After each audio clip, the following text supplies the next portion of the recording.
देवहूती आणि कर्दम ऋषीची कन्या असलेली अनुसया, तिच्या पोटी दत्तात्रय भगवानाचा जन्म झाला. या 24 अवतारापैकी हा एक भगवंताचा अवतार. आणि जो ब्रह्मदेवाचा मुलगा होता दक्ष, त्या मनुराजाच्या 3 मुली होत्या. त्या 3 मुलीपैकी जी प्रसूती होती तिचा विवाह त्या दक्षाबरोबर करण्यात आला.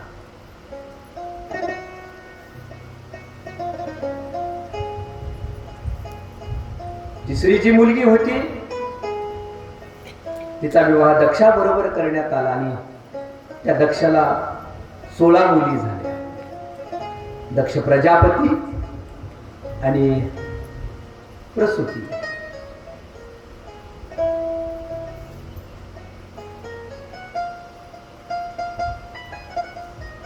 सोळा मुलींचा जन्म झाल्याच्या नंतर त्या 16 मुलीपैकी जी शेवटची मुलगी होती तिचं नाव होतं सती. संपूर्ण हा सृष्टीचा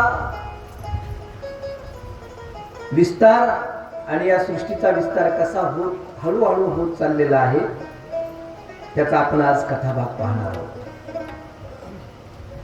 आता तो दक्ष जो होता तो प्रजापती झाला, ब्रह्माचा मुलगा होता तो दक्ष. आणि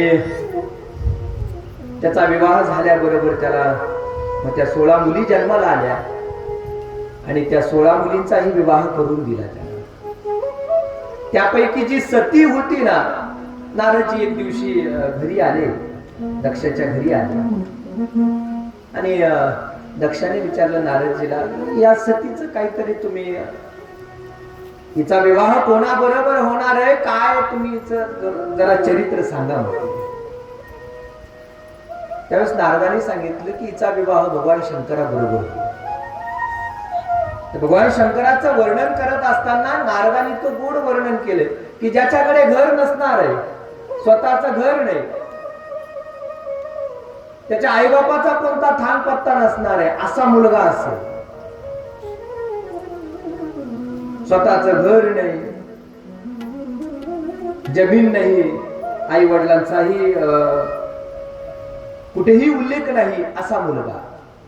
त्या दक्षाला वाटलं अशा पोराबरोबर कशी आपली मुलगी द्यावी बरं, आपण देऊ शकतो का अशा मुलाबरोबर मुलगी? जर एखादा मुलगा असेल त्यालाच त्याचे आईबाप सांगता येत नाही, देऊ शकतो नाही देऊ शकतो. त्या भगवान शंकराच्या बाबतीमध्ये असा उल्लेख केला जातो की भगवान शंकराच्या आई वडिलाचा कुठेही उल्लेख येत नाही. भगवान शंकर ही एक शक्ती आहे, ती कोणापासून जन्माला येत नाही तर त्या शक्तीपासून संपूर्ण जगत जन्माला येत असते, ती भगवान शंकर शक्ती. आणि मग सतीने आग्रह केला की मला विवाह करायचं ते भगवान शंकराबरोबर, मी काय या जन्मामध्ये त्यांच्या बरोबर विवाह करते असं समजू नका, जेवढी जेवढी माझी जन्म झाले ती त्यांच्या बरोबरच विवाह केलाय. बाप सांगत होता की त्याच्या बरोबर मी विवाह तुला करू देणार नाही, आणि ती म्हणू लागली मी त्याच्याशिवाय मी कोणासंगच लग्न करणार नाही. आता म्हणतात का नाही, म्हणते आता बापाला माहित असतं पोरगा कसा आहे, बापाची इच्छा असते बाबा नको आपल्या लेकराचं वाटोळं करणं नको, पोटचा गोळा असतो, कोणाच्या हातामध्ये द्यावं बाप ठरवत असतो. पण काही काहीचे मेंदू असे गंजलेले असतात ना, मला त्याच्याशिवाय दुसरं कोणासंग लग्नच करायचं नाही.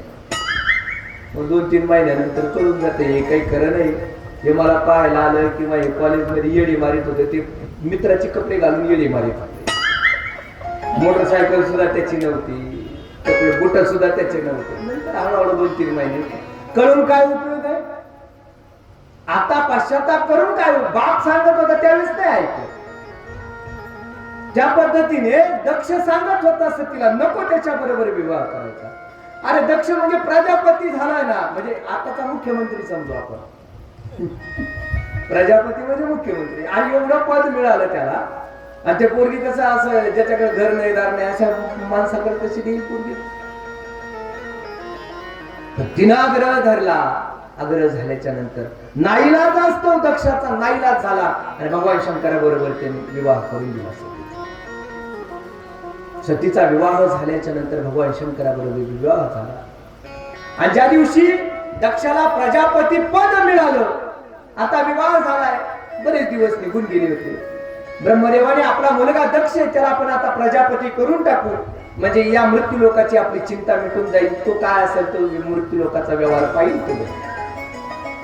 म्हणून ब्रह्मदेवानी ठरवलं, देवाधिकांनी सगळ्यांनी ठरवलं की दक्षाला आपण प्रजापती करून टाकू.